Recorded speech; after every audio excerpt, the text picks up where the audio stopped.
The Pararescueman mission: to rescue, recover, and return American or Allied forces in times of danger or extreme duress, whether shot down or isolated behind enemy lines, surrounded, engaged, wounded, or captured by the enemy. PJs will do whatever required to deny the enemy a victory and bring our warriors home to fight another day.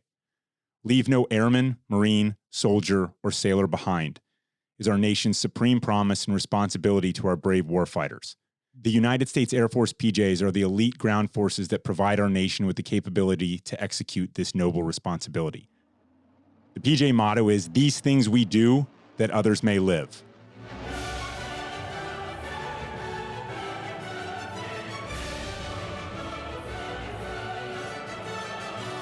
Welcome to Glorious Professionals, brought to you by GoRuck Media. I'm Jason, here with Rich. Our guest today from New York City is Dr. Doug Kechijian. Doug is a former pararescueman, or PJ, in the U.S. Air Force, and now a doctor of physical therapy and CEO, co-founder of Resilient Systems, where he works with athletes and operators at every level, from Major League Baseball to the NCAA to Special Operations Forces. Probably some other folks thrown in for good measure as well. Our paths crossed a few years ago when Michael Easter of Men's Health wrote an article about the virtues of rucking that cited both of us. So he cited Doug, and we both had this service background. Doug was cited as a PJ, and I got in touch with him through Michael, and then we've kind of continued the conversation. So especially with his service background and continued service through medicine, Doug is exactly the kind of guest or glorious professional that we love having on. Doug, welcome to the show. Yeah, thanks so much for having me, guys. Yeah, thanks for joining us from New York City. Now, before we get into your time as a PJ and kind of how that helped the glide path to your current role, wanted to start with how you grew up, what your sort of influence to join the Air Force in a time of war was, and just, any early influences or mentors on your life. Yeah, thank you. Everyone's got a story, right? I mean, I would say mine is relatively uninteresting from the standpoint that I grew up, had a pretty easy life. Everything I could have wanted was provided for. But like a lot of young men, I felt like I was never really that challenged. I mean, like having the perspective that I have now, when I look back at my childhood and my youth, like all I really had to do was show up to school, study, get decent grades, play sports, go to practice. Knowing what I know now, like that's really not that difficult. I mean, yes, like you have to do certain things. You have to be diligent and disciplined to do your homework and all that. But it's like everything I could have wanted was provided for, and all I had to do was not screw it up. I didn't really have to like create any opportunity for myself. I just have to not screw up the opportunities that I had. But I'd always been intrigued by, personal challenges, and growing up just kind of watched all those Discovery Channel specials about the various special operations units. But, at that point when I was really young, it was more of an abstraction. I didn't really imagine myself doing those things because where I came from, like everybody had a pretty predetermined path. So what was yours? Like my father was a physician. And then when I was in college, actually, like I thought I wanted to do that just because it was sort of what I was exposed to. It seemed like a noble profession, and it certainly is.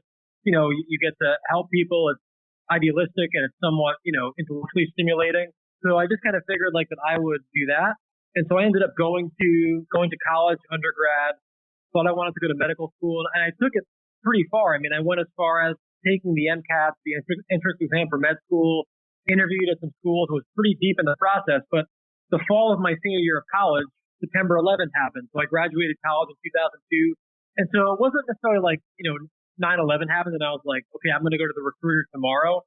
Kind of more indirect. It was that I had this medical interest, or presumed medical interest. I was applying to medical school. And then once September 11th happened, not that the military wasn't relevant before that, but it became a lot more relevant. So there was a lot more publicity, media exposure about various groups within the military. I just remember one time during my senior year of college, like either reading about or watching some kind of special on pararescue, and I was intrigued by it because, here I was trying to, enter a medical career, but I'd always been intrigued by, again, like just whether it was like the military or explorers, just, people who like really, really challenge themselves, whether it was like, physically or psychologically. And kind of the more I learned about pararescue, just the more intrigued I was by it, and the more I was like, you know what, if I don't try this, at this point in my life, like my whole thing was I didn't want to be at the age that I am now. I'm like, I'm 40, and I didn't want to be 40 years old and regret that I didn't do something exciting and challenging and different when I was younger. And any conventional track that I would have wanted to take would have been available to me later. But you can't, I suppose like I could have done the reverse path, become a physician, and then try to prepare rescue right now. But I don't think my body would have handled it as well. And so that was kind of the path. I think the more I learned about, the more I was like, this is something that I just have to try. And the pararescue mission appealed to me mainly because of the emphasis on medicine and technical rescue. It wasn't that like I wouldn't have wanted to do a different type of special operations job, but I'm a pretty cynical guy, more so now than ever, but I was also pretty cynical back then. I didn't like the idea of somebody telling me, what my mission was going to be per se. But with pararescue, no matter what the political objective is, it's like you're going to get a fellow, service member out of harm's way. And no matter what the other circumstances were, I would always feel really good about it and not so cynical. So that was kind of the story leading up to it. As far as my personal influences, again, I have more perspective now than I did back then, but I would say the biggest influence was my father. Not that my father actually was in the military when he was younger, kind of around, right after Vietnam. So he kind of missed that. And it wasn't a huge part of his life. He did one enlistment and he was a physician in the military, but just kind of the way that his devotion to his family, the way that he took care of himself and the rest of us, and just his priority is always just, work hard, provide, and try to create opportunities for your loved ones. And now that I'm a little bit older, I've got my own family. That's really the most important thing. So what's the most salient lesson specific that your dad taught you? When you say the way he carried himself, how did he show you what that was? It sounds weird because we talk about this in the military, but he conducted himself as a professional. So if he was, if he was wearing his medical hat, he did that with the utmost professionalism. And not that you're a professional father, but he took that role very seriously. And he had an emotional intelligence to him where he knew when to push us and when to be hard on my sister and I, and then when to be a little bit more compassionate and loving. And I think with any kind of personality trait, right? We always say, for example, oh, it's great to be loyal to people, but you can be overly loyal to the point that other people take advantage of you. So any personality trait taken to the extreme can be really good or really bad. And I think he knew how to just navigate those different things. And he was always, I would say, the biggest thing is he's always very authentic. So even if he did something that, if I look back on and I'm like, well, that probably wasn't the right way to do it, I think his intentions were always good. And he was always very authentic. And he tried his hardest all the time. And that's really, I guess, all you can really do. All right. So you went to undergrad at Brown, right? Correct. Brown is not exactly known. I've been to Brown. It's a nice campus. I know you're going to say big feeder into the military. It's not exactly known as a military feeder. And 9/11 happens and it plants a seed, right? It's sort of, because it was the same. For Rich, it was Vietnam. And for me, it was the same. I'm 1 year older than you are, right? And so it was just all of a sudden, it's hard to describe to kids these days, if you will, but it was everywhere in the news all of the time. And you're seeing it. You're seeing, talk about challenging yourself. Yeah, the mountains of Afghanistan look pretty challenging, Right. And so it's that inspiration, that push, that kick that you get. And so that's kind of what it was for me as well. I ended up enlisting, as you did. I'd gone to a 4-year college, right? We had ROTC, so it was a little bit more of a military. It just was off my radar. Yeah. Brown is not known as a military feeder school. That was absolutely the point I was making. Yeah, and, that's accurate. And you chose to go from that, and then you enlisted. So walk us through that and describe the degree of shock and awe that was for your parents. Yeah, for sure. Because they were under the impression that I was going to be I did apply to medical school, but I was going to be carrying through with it. So, I remember I'd mentioned going through that process that I was like, hey, mom and dad, I'm thinking about doing this pararescue thing. And I don't think they took it really seriously until I actually decided to do it. And then one day I'm like, you know what, this is really what I want to do. And I would say it was kind of a predictable reaction. My father was kind of like, I support that if that's what you want to do. My mother was more protective and was kind of almost like I wish somebody else's kid would do that, especially with 9/11, because you knew at that point anybody that's joined the military was going to be going to war. So obviously your perspective, you're able to ask that question. You appreciate kind of the disparity between going to a place like Brown in the military, particularly as an enlisted member. And at the time, I really had no idea how profound that dichotomy would be. And I had looked into the officer track versus the enlisted track, and kind of the more research I did, the more I discovered that for pararescue especially, like they have officers who are called combat rescue officers. It was really hard to get an officer billet unless you had done ROTC or gone to the Air Force Academy or been prior service. Because I basically would have had to, based on my background, committed to a different job, done that job for, like an enlistment as an officer, and then tried to cross train into pararescue or combat rescue officer. And I just wanted to join the military to do that one thing. So that was the biggest reason, was that that's all I wanted to do. And basically the only way to do it was to enlist, not go the officer route. But then even the more I learned, the more I recognize there are differences, right? Like in pararescue, the officers do go on missions, but they're not as hands-on with the medical stuff. And the medical side of things is what really appealed to me about the job, because it was kind of the track that I was on anyway. So, on a pararescue or a combat rescue mission, the officers really doing more of like the command and control, less of the like working the site with technical rescue, less like hands-on patients. And that's what I wanted to do. And I guess I kind of figured if I wanted to be like, make a career out of the military, I could always become an officer later on, but at least I would have had my foot in the door as an enlisted pararescueman. So that was kind of the rationale for going the enlisted route. But I mean, I have zero regrets over that. I think it was fine. Like if I ended up, I get people ask me all the time, like, hey, thinking about going into SOF, whether it's pararescue or, special forces or any kind of SOF job, like, should I go enlisted or officer? These people who have the option to do both, they have the 4-year degrees.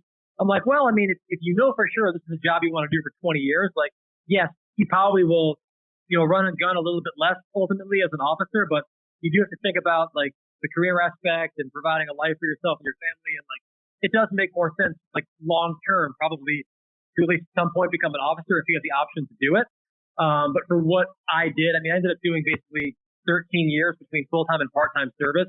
For me, it worked out, and I think it was the right decision. But, going back to Brown, like it is a pretty progressive educational institution. And so, Brown, like relative to other campuses, like you have to major in something, or they call it a concentration. So like I was a biology major and I was pre-med. So I had to take a certain number of biology courses and then all of the pre-med requirements. But beyond that, like there was no foreign language requirement. I didn't have the typical distribution requirements that other colleges have, because Brown's philosophy is kind of like, we want you to kind of take academic risks and encourage you to be curious and not worry so much about it's very like unstructured. And I think that's not bad. That's designed to be that way.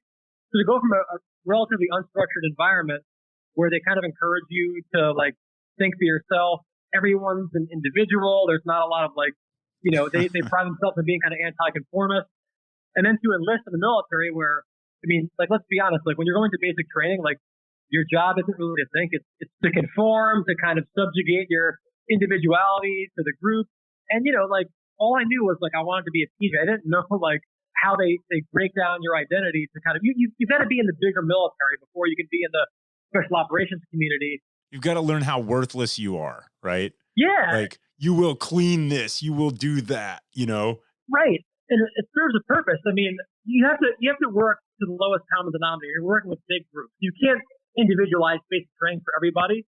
But there were times when I was like, why, like for 6 weeks, like all we're doing is marching around, cleaning things. Like, I don't see what this has to do with being, and I'm sure like everyone who's gone to basic training has thought this, right? This thought is not unique to me. And I get that it teaches like attention to detail and like adhering to procedure and subjugating your individuality. Granted, we've been doing it this way for a very long time. There could be a better way, but like it served its purpose. It's a very small percentage of your military training. But after that, it was much more focused on like training for your job. But yeah, it was a very unique experience. And in some ways, looking back, I probably dreaded basic training even more than going to like pararescue selection, where you basically just get crushed all day. It's much more difficult physically, and you suffer a lot more. But the kind of like monotony of basic training and just like what seemed like the pointlessness was, it definitely, it was a test for sure. Well, you've got that big, enormous doctor brain, right? And it's like pain and suffering will shut your brain off. Like it will absolutely speak to your soul. Whereas I suffered from the same kind of overthinking syndrome, right? Yeah. And basic training, you're like, I drill sergeant, I don't get it. right? Like, why are we, and it's running through your Yeah. head the whole time, but ultimately, like, look, there's benefits to submitting to, Yes, the service of our nation, no matter how you got to get there. Right. absolutely. And then it leads you to sort of awesome opportunities. Awesome is a loaded word. So I mean, you got sent around the globe. What really stands out if someone wants to say, hey, what's life as a PJ like? Or I mean, last week, no pressure. I mean, we had Roger Sparks on, who was Bulldog Bite, right? Yeah. And that's like, I mean, I read that, I just got goosebumps thinking about him Hmm. describing that. But I mean, that's an extreme case, right? At the same time, right? Like I've learned so much about PJs from our conversation a couple weeks ago to Roger being here for a little bit to, turns out one of my neighbors that comes and works out in my driveway every once in a while was a PJ. He was on the officer side, to Oh, just, cool. you're kind of a carve out. You're kind of like jackals or something in the military where you just sort of, appear, right? But you're there to do good. It's kind of like, all right, you're just sort of chasing the next thing. So if you're going to describe, I mean, what stands out that exemplifies your service? Yeah, well, as far as like the overall pararescue mission and experience, I'll start with that first, and then I'll kind of get into like what kind of the defining experiences were for me. Pararescue is kind of like 911 for the military. So I mean, I've had deployments where like I frankly did very little because this is a double-edged sword of pararescue, any kind of like rescue type job. You have all this training, you want to be there like to answer the call when something happens, but at the same time, like I don't want to be busy just to be busy because that means that other people are having a really bad day. So depending on what you're covering down on, like I've had deployments, where my only responsibility, my team's only responsibility was to do CSAR for like a task force, right? Like kind of like you guys, the people you work with. So I don't necessarily I don't want to like get a call that night like, hey, the assault team's bird went down or someone's pinned under a building or someone got shot. But if that does happen, like we want to be the ones to go. So in some cases, it's a reactive job, depending on how you're postured. The kind of like bread and butter PJ mission is kind of like you're in a helicopter, you're on alert, and you're on the hook for certain things that can go down depending on who you're assigned to in the theater. That's like a more traditional, CSAR posture. And in those cases, to your point, like you are the jackal because nobody really wants to see you until they need you. It's like, oh, you're there, you're briefing this stuff, and nobody wants to think about like, well, they don't want to think of what the PJs are going to have to do because that means that it's like it's a bad day for them. So it's almost like this ominous thing. Nobody wants to deal with it. There are a lot of missions where as a PJ you're embedded with like an assault team. So even like special forces teams will have PJs on as like an extra medic and a technical rescue expert. The Navy's done that, and even like some of the higher level units in the military do that. So you can either operate like rescue for, where it's more responsive, or it can be a little bit more proactive where you're actually like on the ground with the team serving as more of like a medic type role. So the cool thing is there's a lot of variety in what you can do and different people you can work with. And that for me was probably the coolest part of the job is just like the other PJs I work with, the other people in the special operations community, and just people who are so, and this is why it's so hard for guys to do other things. Working with people who are so devoted, so capable, so intelligent, have all these different personality traits they were selected for. And it's hard to duplicate that anywhere else. And I saw that like within the Air Force itself, whether it was with other PJs, combat controllers, air crew, support personnel who were, supporting that mission. Or if I was, I've had deployments where I work with the Army, work with the Navy, and I actually enjoy those experiences lots because like you're just seeing what other people do, and it's very easy to get caught up in like pararescue and CSAR is the thing, and you kind of lose sight of the bigger picture. So it's just the people. And then you brought up Roger, and I would say pararescue is not unique in this regard, but we're always like measuring ourselves against other people in our line of work. And it's not that it's competitive, but it's more like you have people like Roger who, you look at what he did and what he responded to, and I'm being honest, like I never had to do anything as intense as he did. And I like to believe that if I was in that situation, I would have responded as admirably as him. But the people that you work with, like they're your colleagues, you've got to kind of look at them as like, it's just a normal guy. But I would look at someone like Roger and be like, holy shit, man. Like, I hope that if I was ever in your position, I would respond like you did. So it's this relationship where they're your colleagues, but you also kind of look up to them. And because like I've never been asked to do what Roger has done at that level of intensity. And so I think that's cool because it creates a culture where these are the guys you're working with. You do not want to let them down. And it's why I like to believe that if I was in that situation, I would respond like Roger because these are the guys that you're measuring up to. And so that just being around that caliber of person, whether it's on the ground side, the aviation side, that was the best part. That's I mean, like there's different degrees of service, and I think sometimes the military tries to like monopolize. Like they'll say thank you for your service. Like a lot of people are in service-oriented jobs. Like people who don't carry guns are also serving their country. I think what makes the military and special operations unique is it's yes, like you're serving, but you're also working with just a very particular kind of person, and that like caliber of person. Not to say that like other professions don't have high caliber people, but it's just different, and you don't really know until you've experienced it. So, your job is to save lives. Yeah. I mean, that's kind of the deal. Like, what was the most rewarding deployment to where, or what was the most rewarding mission that you got sent on? I mean, what's the story your kids are going to want to know the most? Yeah, and a lot of times the missions kind of blend. You don't want to say like this was my favorite mission because you're making a value judgment on like someone's life being, worth more than somebody else's. I would say like a mission when I was attached to another service where I got to help a lot of people, medically treat them, but it also kind of like tested my capabilities more so than other missions. I would say that was probably the highlight because a lot of missions, I would say are relatively routine. Like you train to this high level, like you scuba diving, free fall parachuting, doing all these things, and you've got to train for the worst case scenario. But it's rare that you actually get to execute those skills. So a lot of times in pararescue, it's like flying in a helicopter, you land right next to the casualty, you pick them up, and granted, like you are doing high level medical treatment in the helicopter, and that shouldn't be discounted. But it's rare that you get to like utilize more of your capabilities or utilize a lot of your capabilities simultaneously. And you're working with people from different countries, different services. So how are you tested the most then? Right? Like I completely agree with you, right? I mean, Yeah. like you fight and you bleed beside your partner forces, and that's like this guy right here, from the mountain yards in Vietnam to other partner forces. I mean, they become. Oh, Rich, how do you feel about that? Basically, when you take it down to it, they're your brothers in arms. And they're the people that you depend on to live, and they depend on you to live. Yeah. And ultimately, for a pararescueman, we both depend on you to keep us alive if something happens. Right. And it's a symbiotic relationship. And that's an important thing that a lot of people don't understand or misunderstand when you talk about working with others, with other foreign nationals and other foreign forces, because as Americans, we wear the Hawaiian shirts and the wingtip shoes and tell everybody what they do is wrong, what we do is right, so you should listen to us. Although many other cultures in the world do the exact same thing. But when you boil it down to combat or a combat related or even a simple accident that occurs, not in combat, but in a situation where you're in a region that's denied or a region that's hardly accessible, that's when you're called upon to go in and render assistance.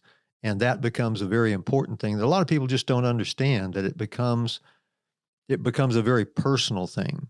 And I think that's one of the things that Jason was getting at when he talked about what are you going to want to tell your kids about what you did?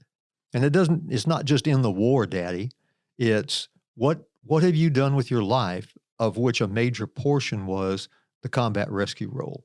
Yeah, so that's a great question, and I think the answer to that is you're one of the people that goes. It's kind of like after 9/11, right? I mean, after 9/11, every American was like, "Wow, like I wish I could do something about this." Well, there is a way to do something about it, and it's frankly like at that point it was join the military, and it's the same thing with pararescue. Like I think. I know it sounds really simple, but if my son asked me, what was it like you think sort of define that experience, it would be like when you get the call to go, like you go. And it sounds like really trivial, but you guys are like you're going into situations that's what makes it so unique is that most people don't want to go in those situations. So I think from like a mission standpoint, the missions that were the most fulfilling were the ones that made you the most nervous, right? Or that tested you the most. So not that like people should be doing this to be like personally tested, because that's not why you do it. But like anything else, the harder something is to accomplish, the more fulfilled you feel afterwards. If something is given to you, you don't find it that rewarding. So the more rewarding missions were the ones where, like, you know, as a PJ, like, instead of treating one patient, you're treating multiple casualties. Instead of just landing, you know, next to the site of the injury, you're maybe doing like a physically demanding infill on foot to the objective. Or instead of the patient just showing up to you, you have to like extricate them from underneath a helicopter, underneath like an IED site.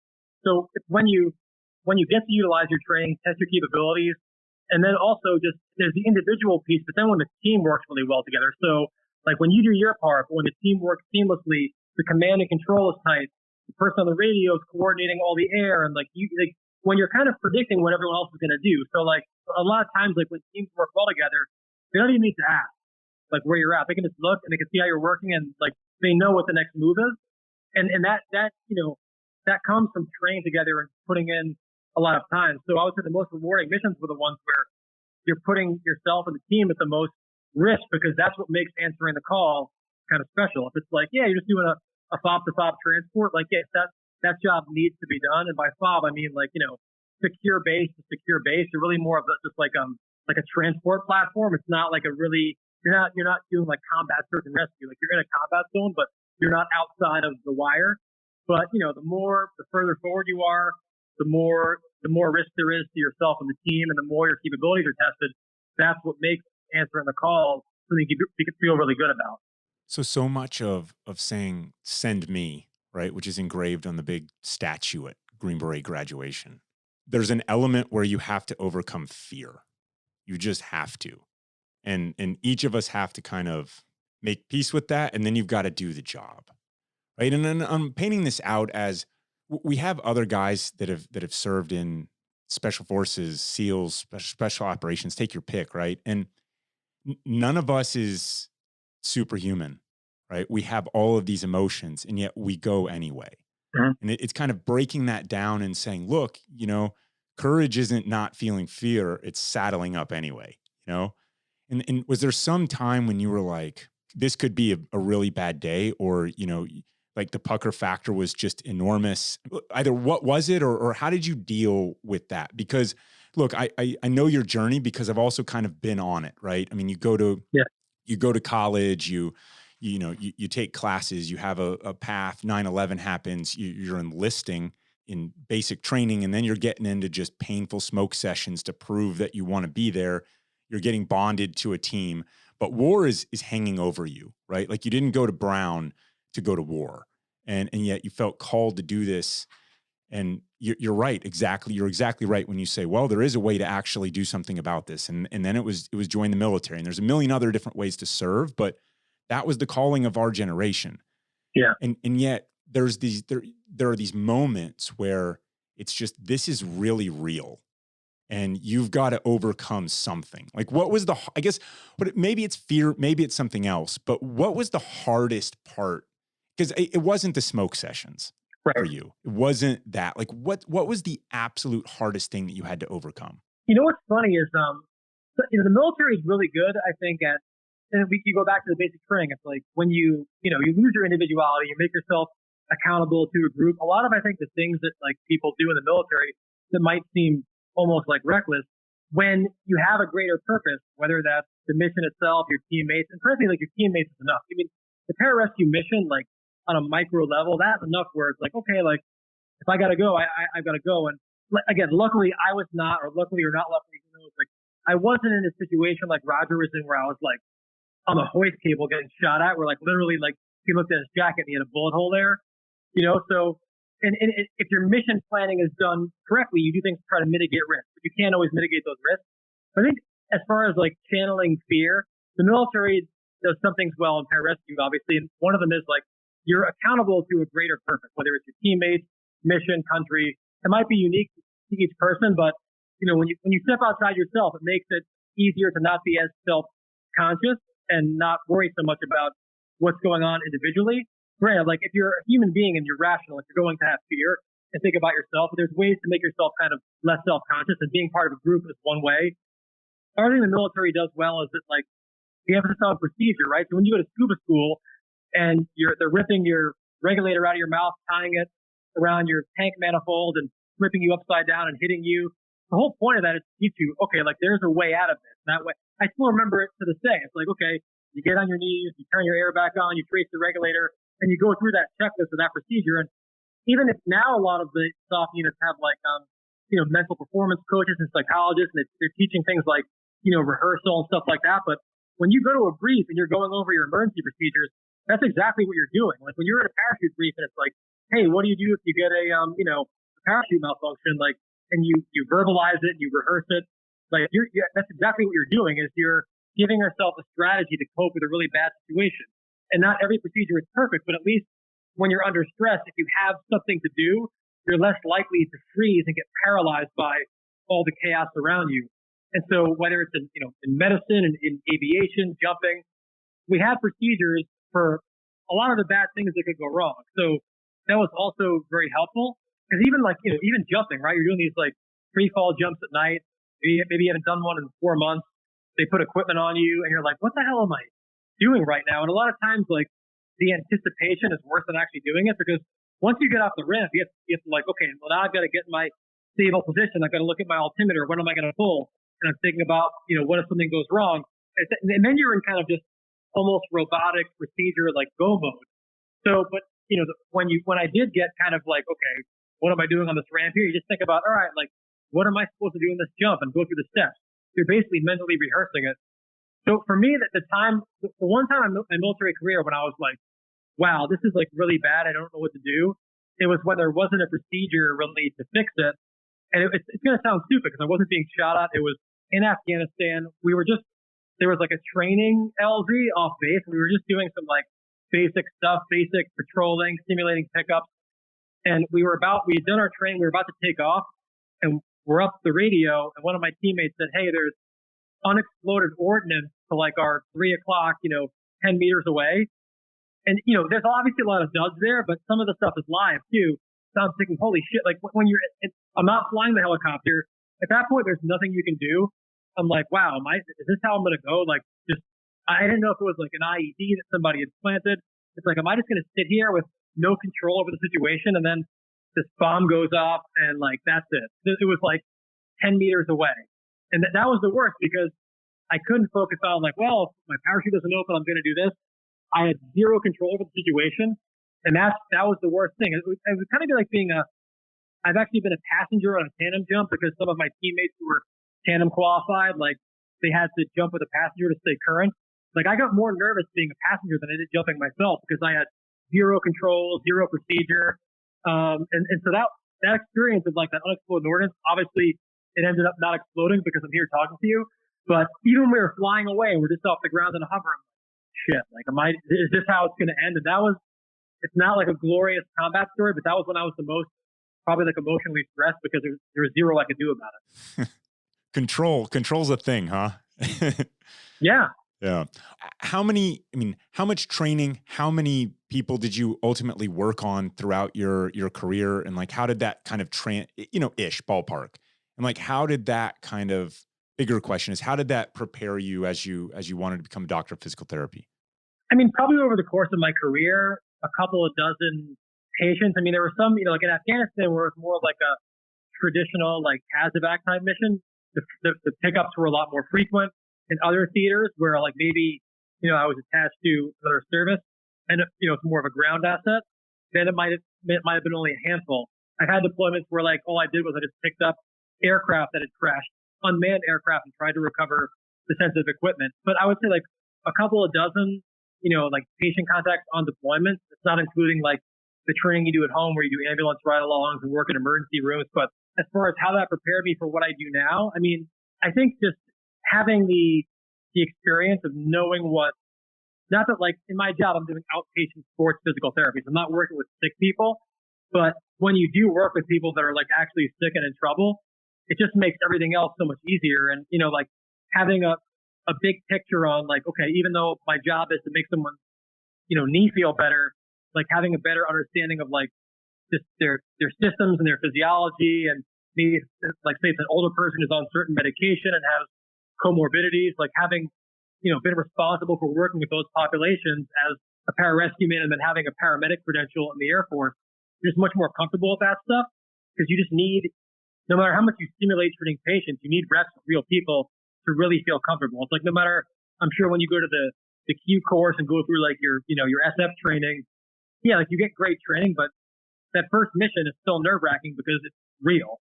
And working on a live person versus like a simulated casualty, it's much different. And then I think having an understanding of what it means to really be prepared. I mean, the great thing about the military and special operations is that there's really not a lot of room for false confidence. And, in pararescue, like you could be in a situation where you're responsible for treating multiple casualties that are, have significant injuries. And so there's a certain kind of training that it takes to prepare for that. And I think that it's less academic in a lot of ways and less theoretical than maybe what I encountered in my physical therapy education.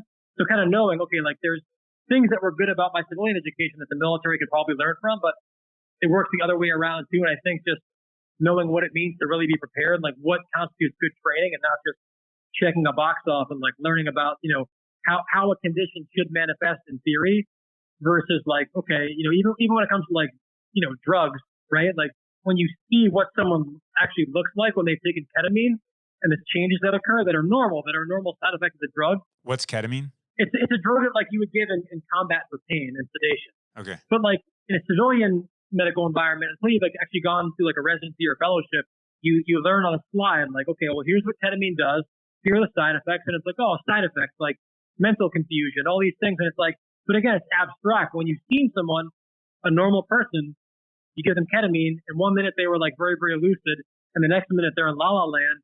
You'll never forget that. There's an emotional component to learning, and the military puts you in uncomfortable, stressful situations. And the goal, right, is like to stress you enough where like you're uncomfortable when you learn, but not so much that you shut down.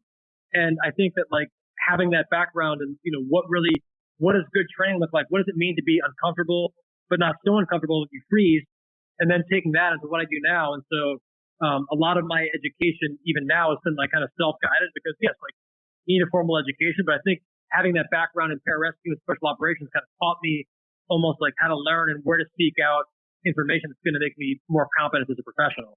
All right. Now let's kind of transition, just get your philosophy on things a little bit. Cause what I hear is PJs are ultimately really tested, right? Physically. I mean, the mental side, you gain a lot as well, but if you can't cut it, you learn what it's like to perform at the tip of the spear, right?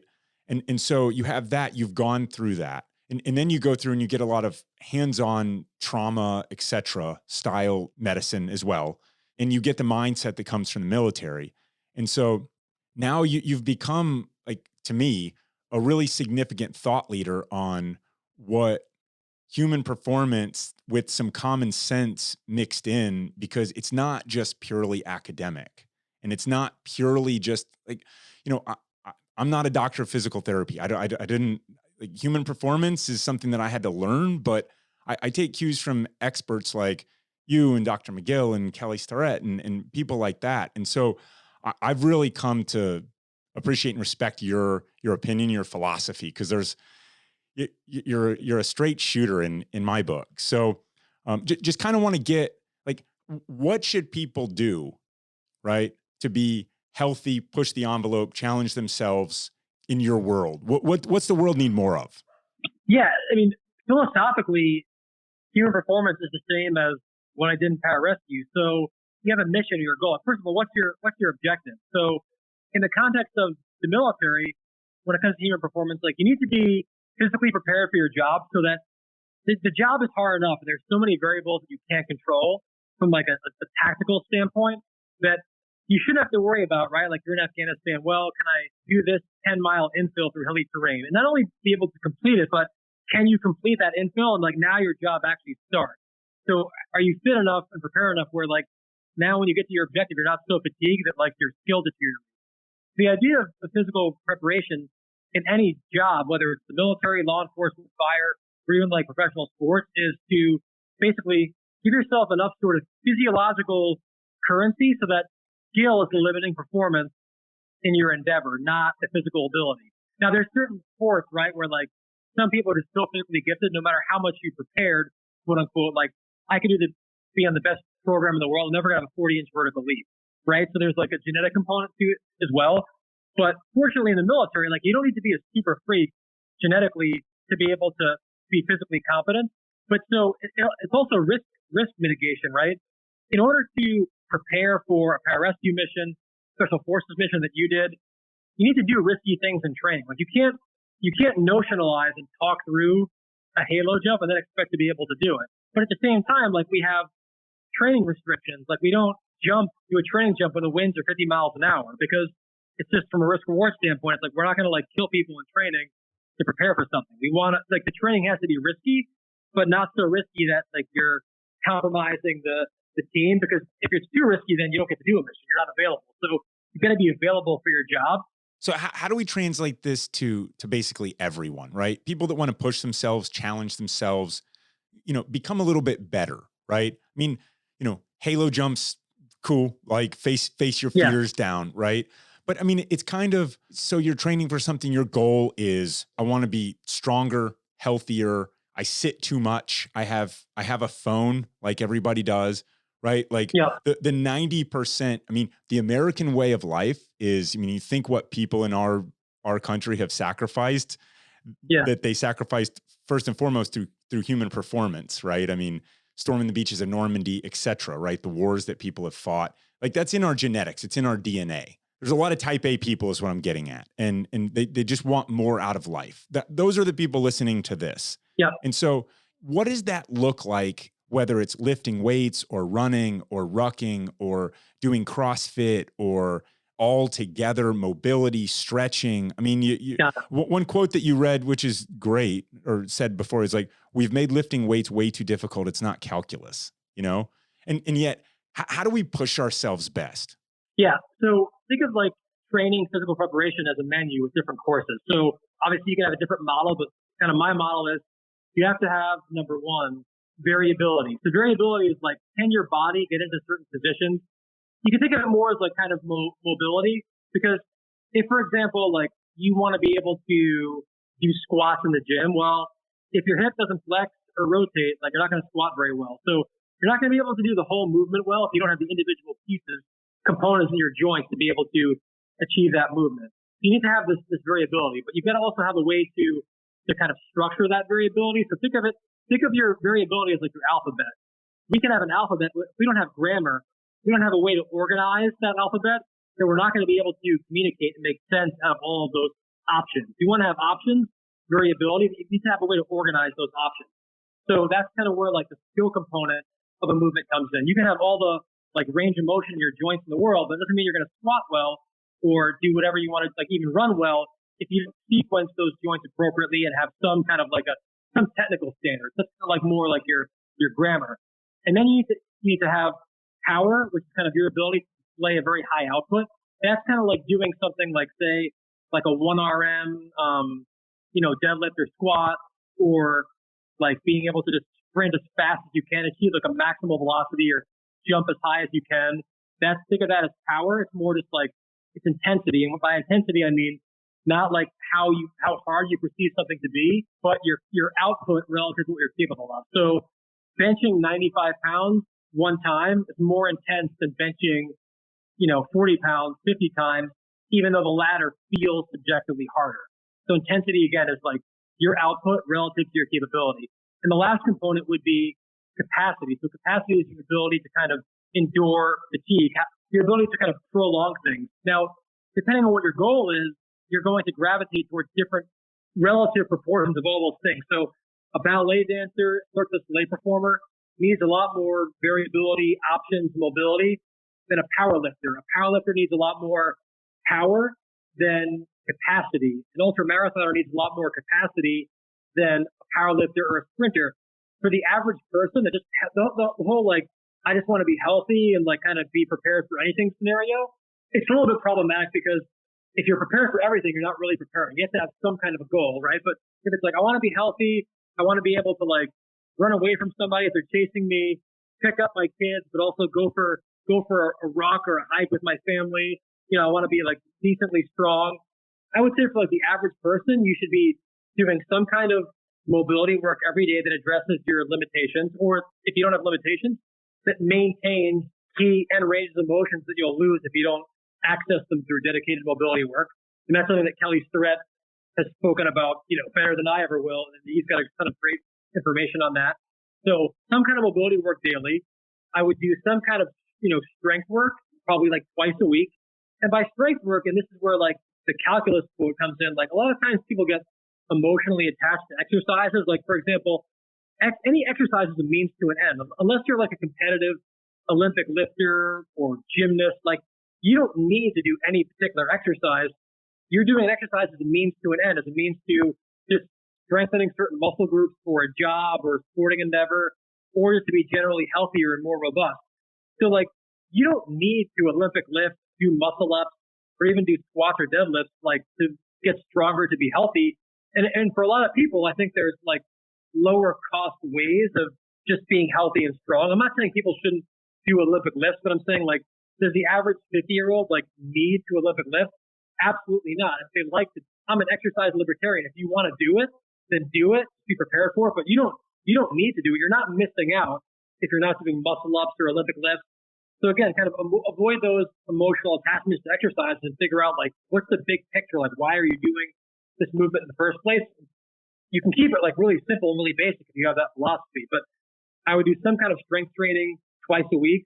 And then, probably like one-ish day a week, I would do some kind of like really high output, like whether it's, short duration, quick burst, whether it's like sprints outside, running, sprints up a hill, or sprints on a bike. It doesn't matter like what your medium is, but where you're just like, you're getting your body, or, plyometrics, jumps, you're getting your body to move fast, move with some elasticity, because those are qualities that, especially as you age, you're going to lose them if you don't try to maintain them.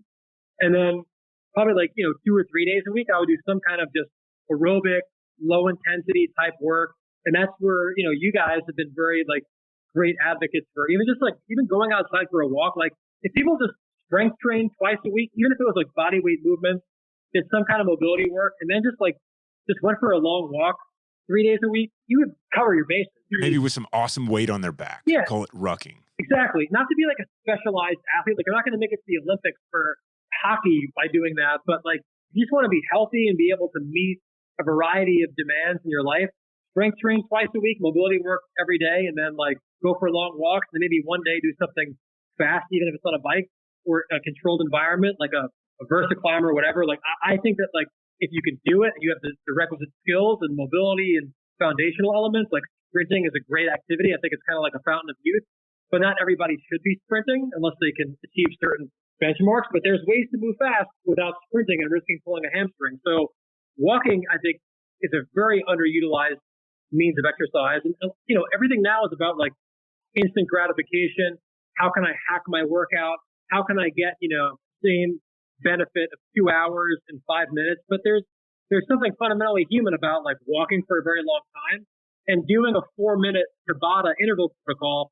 Not that that's bad, like it serves a purpose for certain things, but it's not a replacement for going out and having this really like prolonged, low intensity, locomotive type effort, because there's something I think really unique about walking, and people need to do more of it. You don't get that if your goal is like, I want to do this interval protocol and have it be done in 10 minutes. Like there's something very unique from an adaptation standpoint about doing something at a low intensity for a very long time. And walking is one way to do that. Okay, so as you piece all this together and you say mobility and power and speed and, strength training and some lower intensity, like move more, right? I mean, yeah, 10,000 steps gets some press. I mean, no, you're not really going to hurt yourself if you get 10,000 steps a day, right?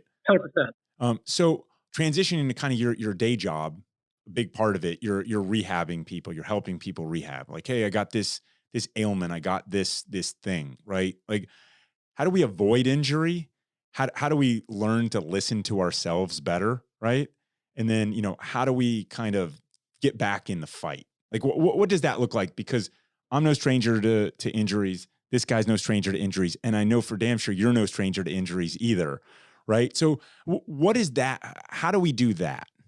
Yeah, I mean, as far as like kind of reducing the potential for injury, that's just smart training, right? And smart is a very big term, and it's somewhat subjective, and it's relative to like what you're trying to do. But with anything, it's kind of like the idea in the military, like, no plan survives first contact with the enemy. Like, that's true, but it doesn't mean that you don't have a plan. So even when you're rehabbing somebody, like, you have to have a template off which to work. So an example would be this: like, I'm working with a sprinter that has like a hamstring injury. Like, before that sprinter ever met me and got injured, they have some kind of a template to how they train to develop their speed. It might be like doing, acceleration work one day a week, max velocity work one day a week, some more speed endurance work one day a week, and then lifting 2 or 3 days a week. So they have a template, and if that template is managed responsibly in terms of dosage and intensities and stuff like that, and ground contact, also addressing things in your program that aren't sprint specific, because specialization is the enemy of health. Like, the more specialized you are to do one thing well, the more you probably put your health at risk, because the body needs some kind of variety for health, so you're not getting like really, really typecasted.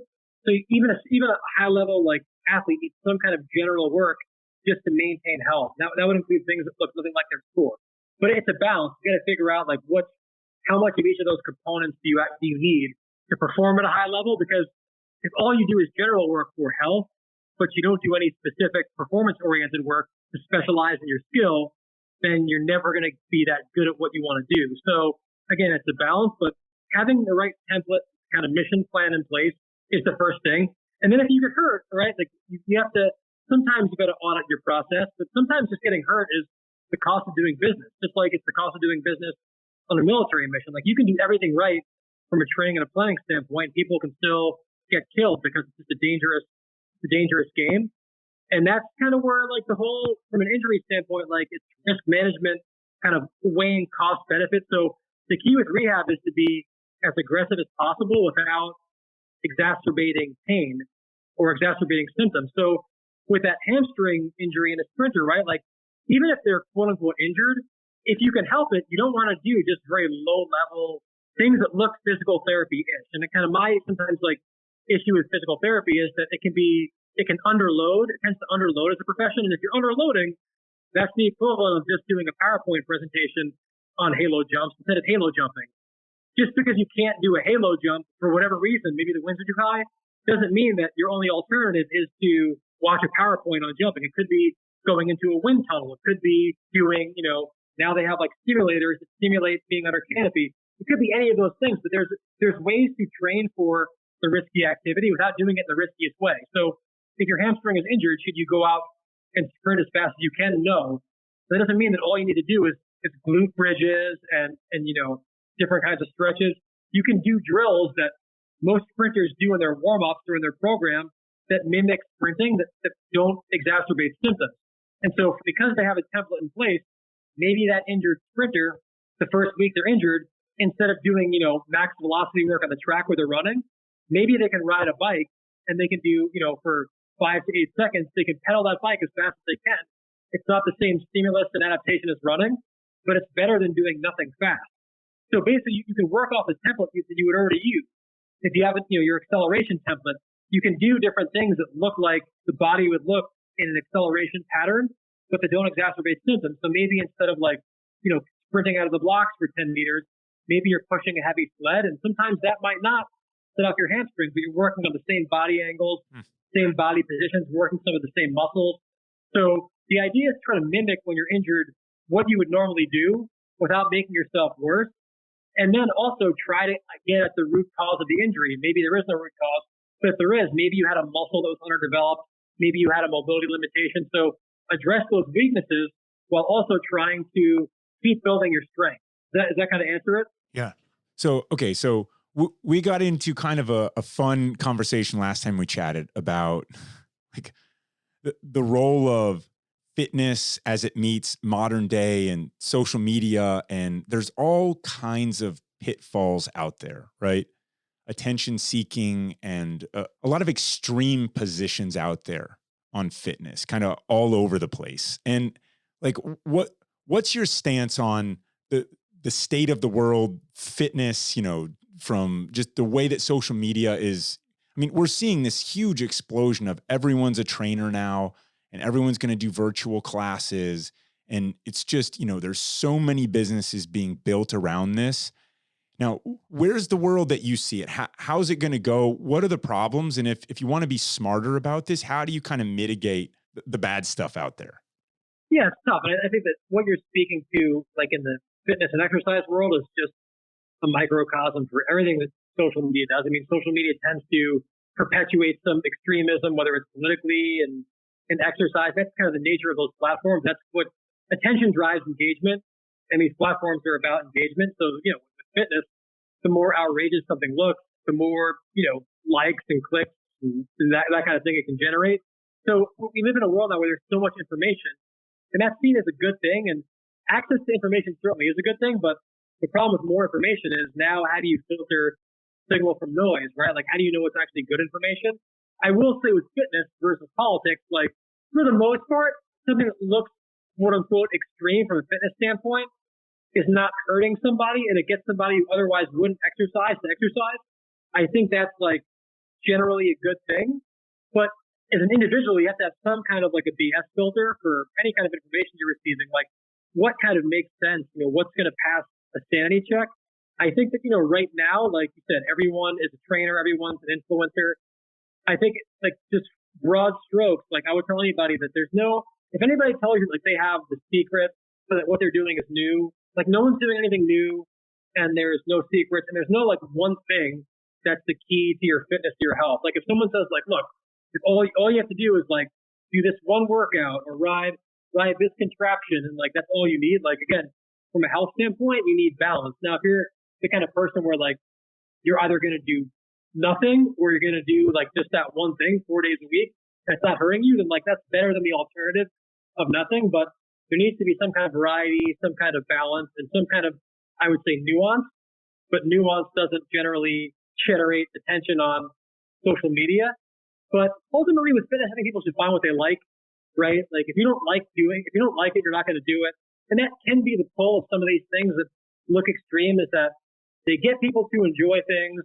I think what you guys do a great job of is community, getting people to do things in groups, because things you do in a community are more likely to develop long-term habits. I personally enjoy exercise with my alone time. I don't actually want community when I do it, but if you need community to get yourself to change your behavior and develop lasting behavioral change, then do it. Like know what kind of person you are and what is going to help you develop habits, and whatever those habits are need to be incorporated into your exercise routine. Otherwise, you're not going to stick to it. So what do you see in terms of, people working out in garages and at home? I mean, we're in the middle of a huge shift now, right? I mean, you can get medical advice over your phone, you can get programming over your phone, you can work out at home. A lot of it's isolating, which I have some problems with. Like we're big on communities and tribes and all of that kind of stuff, right? Because there's a social element that we share a past of, if you do hard things together, then that's a really rewarding experience. And you want to go back. It doesn't matter that it was hard. It matters who you did it with. Right. And like, that's the ultimate accountability. It's what you talked about in terms of the communities that you worked with, is you look around to your left and your right, and you don't want to let anybody down. And that's the ultimate accountability. Where do you see it going in terms of how people are working out and how we treat ourselves, from what you're doing now? How's that going to evolve? Yeah, I mean, I think that, I think the best thing is people to have choices, right? So right now, with the pandemic, the garage gym phenomenon is largely dictated by the fact that people just can't go to gym. When this is over, personally, I love the idea of having a garage gym. I'm actually moving out of New York City. Like, I'm literally moving tomorrow. So I'll be in my new place by the time this airs. And like being able to have a gym in my garage where now like getting to the place to exercise is not an obstacle to me doing it, I think is like fantastic. But I think that when this pandemic is over, there's going to be a lot of people who are just craving social interaction. Or like, I don't work from home all day. So like for me, working out in my garage is great because I'm never home anyway. And I'm like, now I don't have to leave home to do something I enjoy. But if I was on like Zoom 9 hours a day, I might be like, man, like I don't want to go in my garage because I've been stuck here all day. I want to like get in my car and go somewhere, maybe the gym. So I think that when this is over, there's going to be a lot of people who, even if it's not like a group class where you have like a community and a tribe, they might want to go to a gym just to get out of their house. But I think that when this is over, the ideal is to have like it's a free market, right? Like have options. Like there should be garage gym options, and there should be different types of platforms to allow people to train at home. But people should also have the option to go to a gym, do things in a group. I think ultimately we're going to see that both things are being utilized. But I think that when the dust clears and when people do have the option to like return to gyms and group workouts, I think we're going to see a lot more of the garage gym phenomenon because it will have been validated and people realize like, oh, like I actually can do this at home and you don't need a ton of equipment to get a good workout, which I think was a lot of people's bias. Like, well, I won't have the equipment to do it. You don't need much, actually, especially if your goal is just general health, general fitness. It's not calculus, right? Yeah, and just like we're seeing with work, right? Like, I think that this is proof of concept. Like, people can work from home and don't need to be micromanaged all day to get work done. But I think that even when this is over, I think some people will still want to go back to work because even if it's once or twice a week, because they won't want to be at home all day and all night. So I think that we're going to see a hybrid when this is all over, but we're also going to see a lot more like decentralization, a lot more autonomy, working from home, working out from home, just because like now the experiment's been done and it's been validated and it seems to be working pretty well. And how do you think, the whole sort of teledoc or, individualized, personalized treatment, there's a lot of gaps in this. And I'm just wondering if you see how that can, like, what's that going to go, whether it's injury or physical therapy or, specialized, individualized anything in your field or where that might go? Yeah. Well, I think when it comes to like precision or individualized medicine, I think that's like a very popular, buzzword, catchphrase.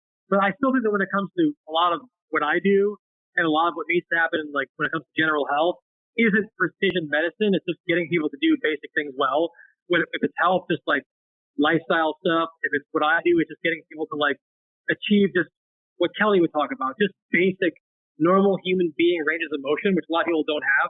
So most people I work with, if they have knee pain, like 90% of them are going to get the same stuff because they can't do the basics. Kind of like, before you join the military, like if you can't shoot on iron sights and you don't know how to like draw your pistol from the holster properly and have a poor stance and poor presentation, like it doesn't matter how much somebody individualizes a weapon to you. You don't even know how to hold it. So when it comes to what I do in physical therapy, like I think outside of like very high level athletes in specialized situations, I think individualization is highly overrated. And I think it's more of a marketing term than like a real thing. And so when it comes to like, and that's just my opinion. And if you ask the question, so I'm going to give you my opinion. When it comes to like telemedicine, at least in physical therapy, I'll be completely honest. Like there's some things that are conducive to like virtual physical therapy and some things that aren't. And a lot of times, like I can't really tell what's going on unless I put my hands on somebody. So I'll tell people like, look, like, yeah, if they ask, I can do this remotely, but I don't think it's as good as the real thing. And, granted, it's more scalable in a lot of cases, but I don't like middle of the road type solutions. I like doing something really well. And, like, so for example, instead of seeing somebody virtually for like their knee pain, I would much rather have like a generic virtual physical therapy platform that's not meant to be individualized. I'm not claiming this is the perfect thing for you, but it's like, hey, you do these basic like knee exercises. I think for 80% of the people, they're going to work. If it doesn't work for you, now I'll see you in person because now I know that like you did the basics and that didn't work. And now you might require a more hands-on, thorough evaluation. But when I do virtual consults with people, a lot of times because I can't touch them and put my hands on them, I just give them what I would have given the generic knee template anyway. When it comes to like movement and somebody has joint pain, if you can't feel a joint, that's hard to do really well virtually. But I think that like there can be a generic virtual platform that's not individualized, that isn't someone's not being evaluated by another human, where like you try it, assuming that you don't, have certain thresholds or red flags. You try it, and then if it works, awesome. Now you save the healthcare system a bunch of money and a bunch of time for yourself. If it doesn't work, now you've kind of been triaged, and now okay, like I'll benefit from seeing somebody in person, because I think that like that's a lot of what Kelly does with like his platform, the Ready State. A lot of people like enter the medical system and they don't need actual medical attention. They just need to do these basic movement things well. But once somebody enters the medical system, the medical system incentivizes overspending. Like if you have knee pain and you go see a general practitioner or like an orthopedic surgeon, You're probably going to get an X-ray that you may or may not need. That's a couple $100 of somebody's money. You're going to get, pay for that consult, and you're going to get a physical therapy. You're going to pay for a separate physical therapy evaluation. You're going to get you're going to be told to go to physical therapy 3 days a week because the insurance company reimburses 3 days a week for 4 weeks. And they have no incentive to discharge you before that. So once you're in the system, it's going to cost for a benign thing, probably a minimum of like $2,000. Again, we don't see the cost because it's supposedly free, but it's not free. Like you're getting less money from your employer, or the government's spending money, you're paying more taxes. Someone is paying for it. So I think that there is a way to use technology to help triage some of these problems, and then to reserve in-person care for when it's really needed. A lot of times, you see somebody, a physician, you get the main evaluation, then they ask you to show up for a follow-up, and the follow-up is 2 minutes, and they don't touch you. That can be done virtually. It's a waste of time to be showing up for that, in person. So there's things that can be done virtually well, but there's also times when you're sacrificing things. Physical therapy, I think, is kind of unique because, in my opinion, it's still a largely hands-on profession, and there's certain things that require, a hands-on assessment. But that isn't to say that some things can't be done remotely. But a lot of times people are advertising individual programs when they're really just doing something generic. So instead of charging more for an individualized precision program, just make it cheap and generic, and then have them pay for individualized care when it's really needed. And I think that's better done in person, at least in physical therapy. All right. I'll let Rich ask this sort of final question or whatever he's got.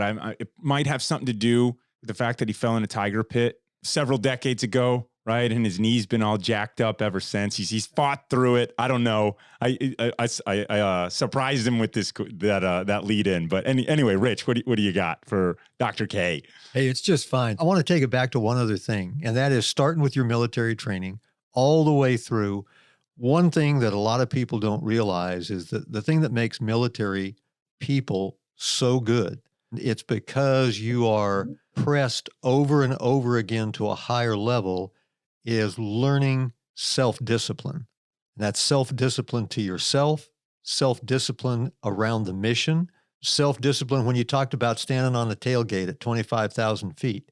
That's self-discipline to force yourself to push down the butterflies in your stomach and think about the things that you have to go through in sequence as you conduct a jump. And that's a form of self-discipline. And it all began way back in basic training, just like Jason talked about when it was like, gee, drill sergeant, I don't understand why you're doing this. Well, there was a purpose to it. It was a tear down of you as an individual. It was to build you up into the group, but it was also to teach you self-discipline. And we all learn that.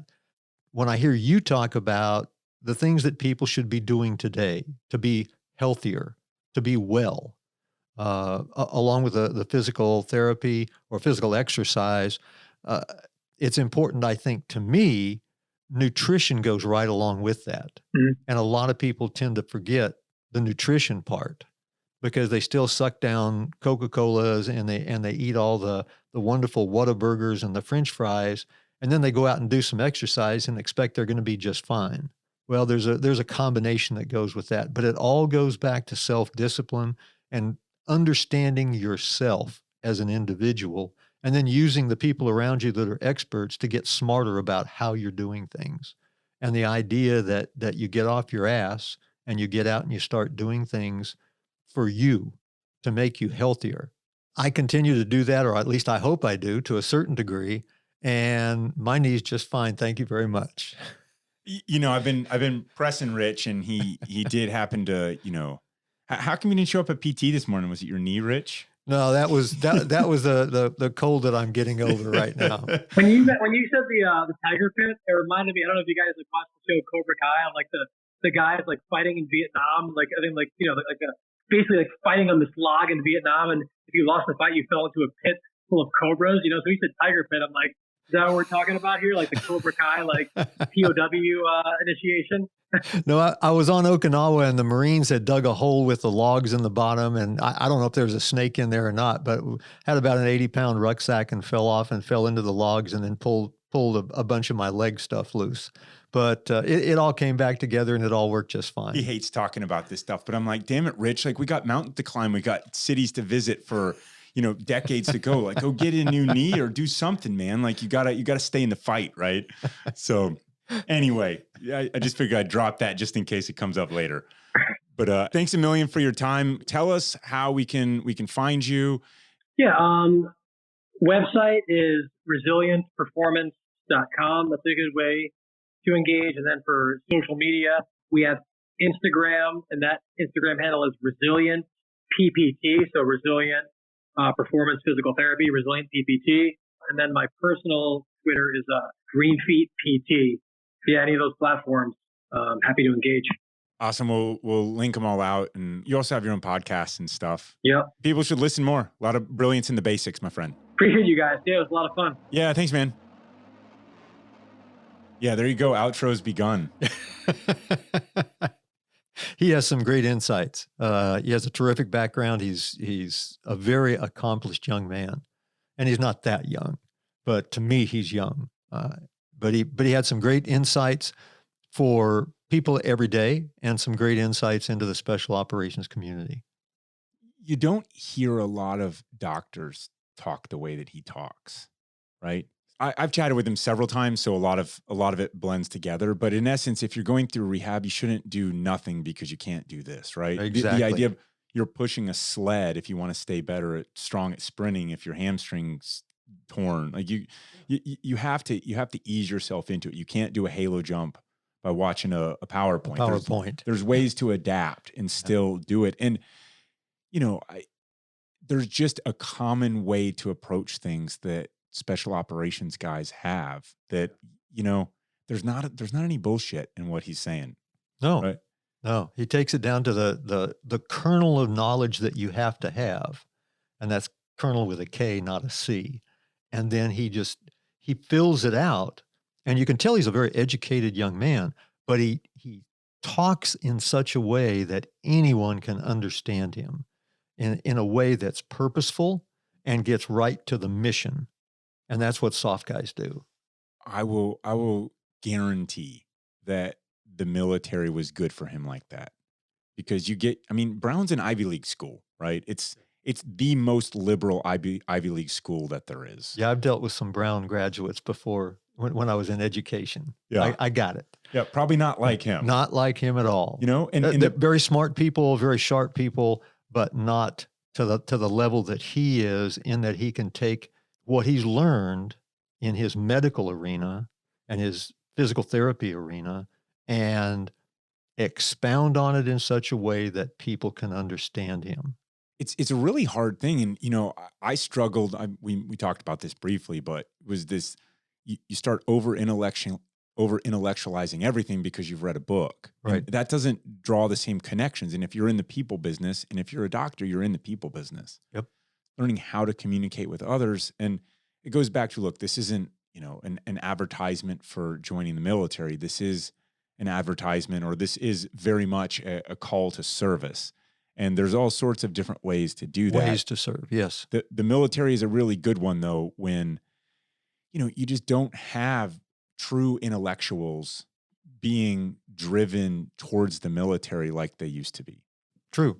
Right. And I think that's a shame, because you need ambassadors like Doug out there that can build these bridges. And so, if you're out there and wondering what else you can do with your life, or how do I do something special? Your 20s is a great time after you get out of school, your first job, to get out there and do something like what Doug did. Everyone's got to choose their own path and their own way, but you'll learn a lot of perspective, and you certainly learn how to deal with people. If you're in the Peace Corps and you're out in the middle of nowhere learning, sometimes in a foreign language, sometimes, there's all sorts of different ways to do it. And I'm going off on a tangent, but it's a consistent theme that we talk about. But you also, regardless of where you are, whether it's the military or some other form of service, when you get into a service mindset, it builds self-discipline and self-confidence, and in a way that nothing else can do. And I think that's very important. Yeah. We'll see how we get Doug back on the show. I've started sending him, hey, I got a question here, I got a question there. I told him about how I fasted to kind of decrease my inflammation in my elbows. He sent me some other exercises to sort of do on that regard. And this is exactly what Michael Easter Lord, from he'll Men's probably Health. send me some stuff for my knee. We're going to do that, right? We're going to talk about Rich's knee from the tiger pit, right? And It'd be great to have him back again, because I think we just kind of scratched the surface with him on this. Yeah, we've done this a couple times where we get someone on, and I think that it is important for people to get to know someone, meaning how did they grow up and stuff like that, and why they chose to serve, or what helped them find their path. It's just, this isn't really the 3 hour, 4 hour, 5 hour podcast format. So the next time it would be, hey, let's talk something a little bit more direct. Exactly. And that stuff really interests me. I know it interests you. Yeah. And, we hope it interests you guys out there, and hope that you've enjoyed listening today to Dr. K. Till the next time.